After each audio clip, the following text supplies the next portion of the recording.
السلام عليكم ورحمة الله تعالى وبركاته. في درس جديد المستوى السابع أساسي. المستقيم وأجزاؤه. المستقيم أساسا هو مجموعة من النقط المستقيمة، بمعنى إذا عندي واحد النقطة A، عندي واحد النقطة B، عندي واحد النقطة C ما لا نهاية، كيمر منهم مستقيم واحد. إذا هذه النقط المستقيمية ممكن نسمي مثلا دلتا، مستقيم دلتا، بحيث A تنتمي إلى المستقيم دلتا، كذلك النقطة B تنتمي إلى المستقيم دلتا، كذلك النقطة C تنتمي إلى المستقيم دلتا. إذن هو مجموعة من النقط المستقيمية. مميزات المستقيم: ليست له بداية وليست له نهاية. ممكن كذلك نكتب مستقيم دلتا يساوي AB، مادام كيمر من نقطة A و B ونديرو قوسين، القوسين هو رمز للمستقيم. كما قلنا المعقوفتين غادي نشوفهم ان شاء الله هما رمز لقطعة، والمعقوف هو والقوس هو رمز لنصف مستقيم. اذا دلتا يساوي المستقيم AB. دلتا يساوي كذلك ممكن ان نقول AC، مستقيم AC، او دلتا يساوي المستقيم مثلا BC. إذا هذا هو التعريف ديال المستقيم: غير محدود من الجهتين، ليست له بداية وليست له نهاية، والرمز ديالو بين قوسين. إذا نلاحظ أنه من نقطتين فقط يمر مستقيم وحيد، من نقطتين يمر مستقيم وحيد. إذا إلا خديت نقطة A وخديت نقطة B، فقط مستقيم واحد اللي ممكن يمر بيناتهم بجوج هكذا، فقط مستقيم واحد.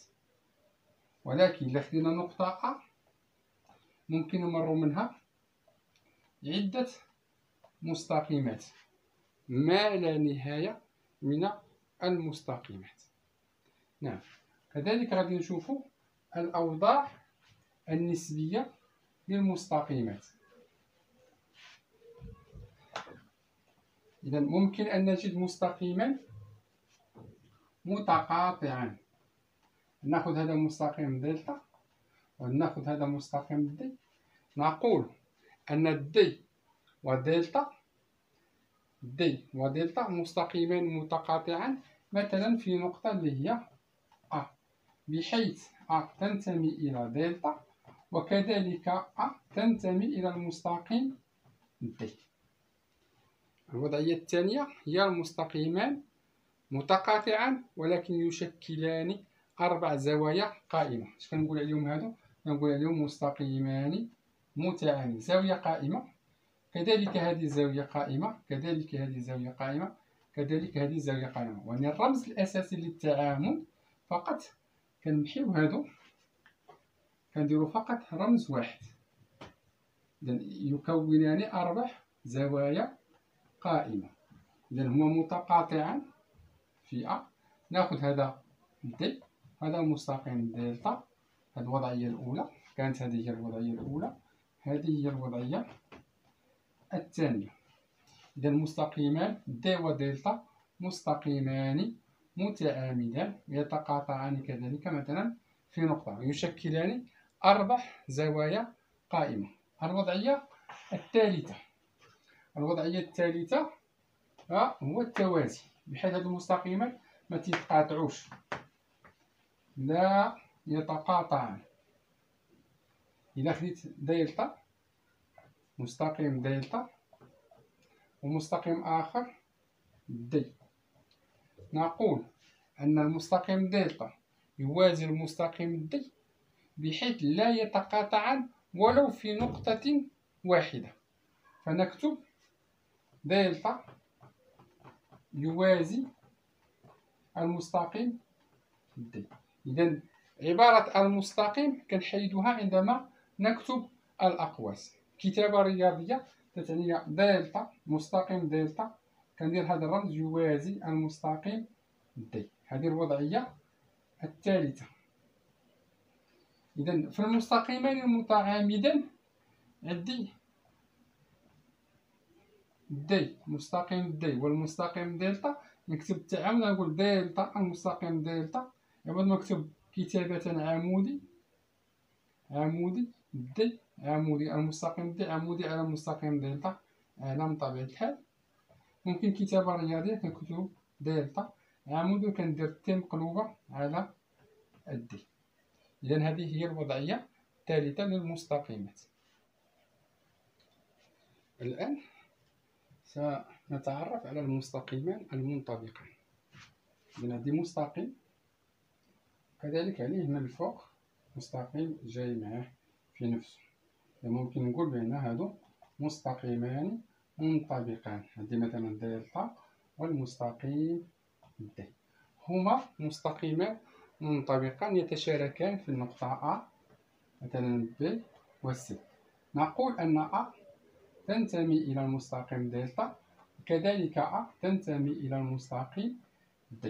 لاحظوا هذه العلامة بحال هكا راه هي تنتمي، كتابة رياضية.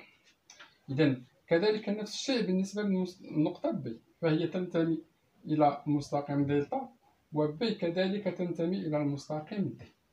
نفس الشيء بالنسبة للسي، سي تنتمي إلى دلتا والسي كذلك تنتمي إلى المستقيم D. هذا هو حال المستقيمان المنطبقان.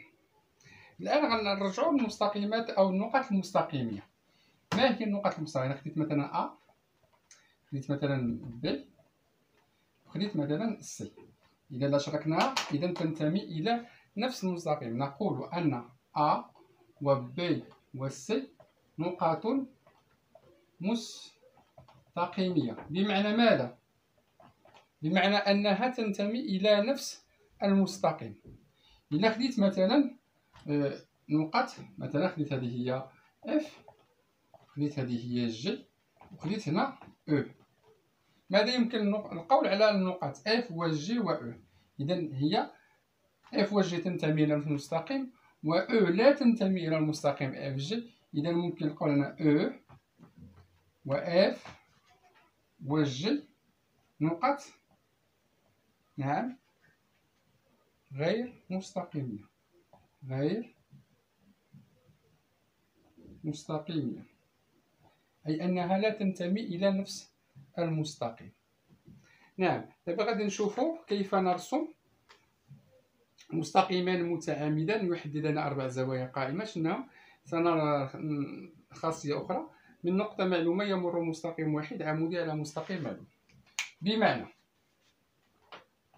عندي واحد المستقيم عمودي، ناخذ واحد المستقيم بما نمسح السبورة، ناخذ واحد المستقيم، افترضوا أن دلتا هو هذا مستقيم دلتا وعندي نقطة أ. إذا من خلال هذه النقطة أ يمر فقط مستقيم وحيد عمودي على دي. بمعنى ناخذ الكوز ديالي ونحط الحافة ديال الزاوية القائمة نحطها على المستقيم دي. إذا هذه الحافة على المستقيم دلتا وغنرسم هذا المستقيم هذا.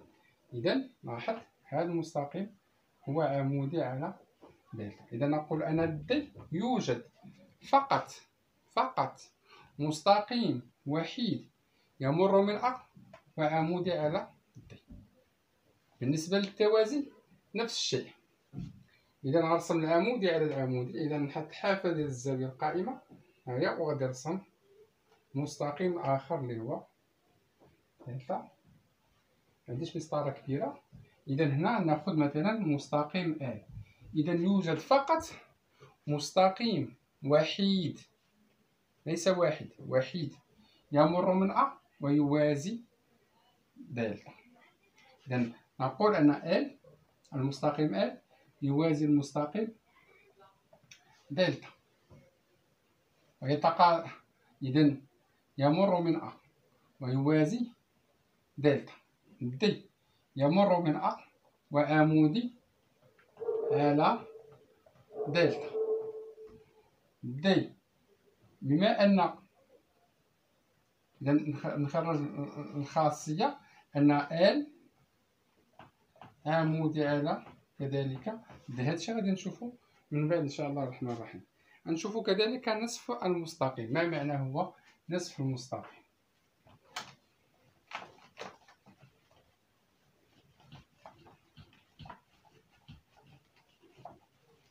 إذا كما قلنا في السابق أن المستقيم مثلا قلت بي سي مستقيم كنديرو ليه بجوج أقواس. إذا خديت واحد المستقيم حطيت النقطة أ، خديت نقطة بي، خديت نقطة سي،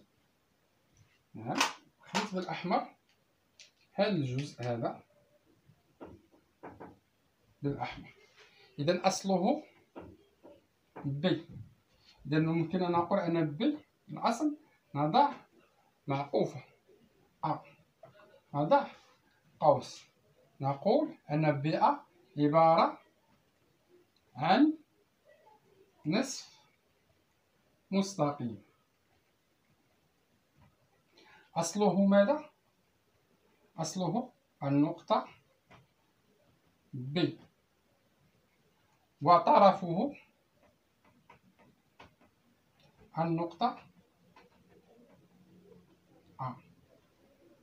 في الاتجاه الآخر كذلك بالأزرق عندي نصف المستقيم بي سي، كذلك أصله بي وطرفه سي.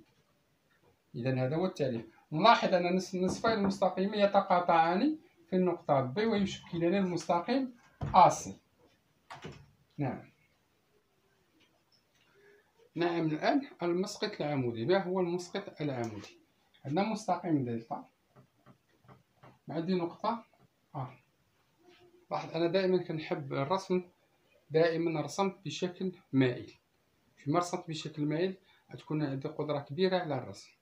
إذا A والمسقط العمودي هي المسافة، هي أقصر مسافة بين النقطة A والمستقيم دلتا.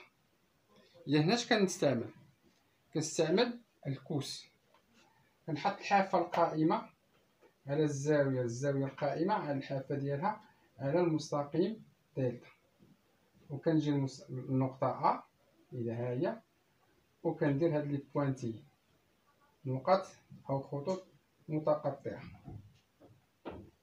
إذا هاد النقطة هادي كنسميوها اش، هي المسقط العمودي للنقطة أ على المستقيم دلتا. ما كنكتبش على المستقيم، كندير دلتا بين قوسين، يعني قراءة كنقرا المستقيم دلتا. إذا هذا هو المسقط العمودي. إذا خديت مثلا نقطة أخرى هنا بي، بغيت المسقط ديالها على المستقيم دلتا، إذا بنفس الطريقة بنفس الكيفية كناخدو الحافة ديال الزاوية القائمة ديال المثلث كنحطوها على المستقيم بحال هكا، ونبقى ندفع حتى نوصل لنقطة بي.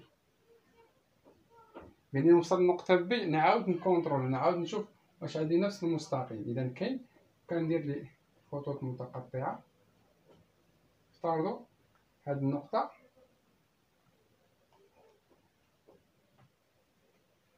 إي، إذا نقول إي بطبيعة الحال كندير هنا الزاوية قائمة، كنقول إي المسقط العمودي للنقطة بي على المستقيم دلتا.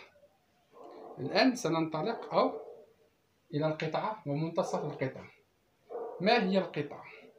القطعة هي مجموعة من النقط المستقيمية محدودة من طرفين. إذا خديت نقطة أ ونقطة بي، إذا عندي واحد المجموعة ديال النقط مستقيمية. الشرط مجموعة من النقط المستقيمية محدودة من الطرفين. نقول أنا أ بي، نكتب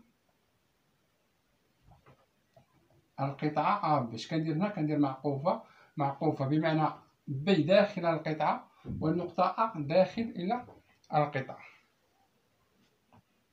إذا إلا خديت هاد بحال هكا درتها وحطيت هذه هي النقطة بي وحطيت هذه النقطة، هل هذه قطعة أ بي؟ لا، هذه النقط ليست بنقط مستقيمية. إلا درت بهذه الطريقة مثلا ها أ ها ب. هل هذه قطعة أ ب؟ طبيعة الحال لا، لأن ها هي محدودة من الطرفين، بحال هذه، ولكن هاد النقط اللي كيترابط بيناتهم هل هي نقط مستقيمة؟ لا. إذا الشرط ديال القطعة المستقيمية ديال القطعة أنها عبارة عن مجموعة من النقط المستقيمية ومحدودة من طرفيها. عندما تصبح محدودة من طرفيها تصبح لها مسافة، ونقول أ ب تساوي المسافة أ ب، أ ب. إذا مثلا عبرت بالمسطرة بقى مثلا 3 سنتيمتر، نقول أ ب تساوي 3 سنتيمتر. نعم. بعض المرات يقول لي أرسم قطعة أ ب طولها مثلا 5 سنتيمتر. بشكل مائل كنرسم أنا قطعة طولها 5، 1 2 3 4 مثلا 5. ها هي قطعة مثلا نسميها سي دي، طولها 5 سنتيمتر. إذا هي مجموعة من النقط المستقيمة. الآن نريد أن نتعرف على منتصف قطعة. ما هو قطعة؟ هو النقطة التي تقسم أو تجزئ القطعة المستقيمة إلى جزئين متقايسين. بمعنى لتكون مثلا إي منتصف سي دي، بحيث إي سي المسافة إي سي كتساوي المسافة إي دي. نقول أن إي منتصف القطعة سي دي بين معقوفتين. نعم. الآن كيف نرسم منتصف قطعة؟ منتصف قطعة هو النقطة التي تنتمي إلى القطعة ومتساوية المسافة عن طرفيها.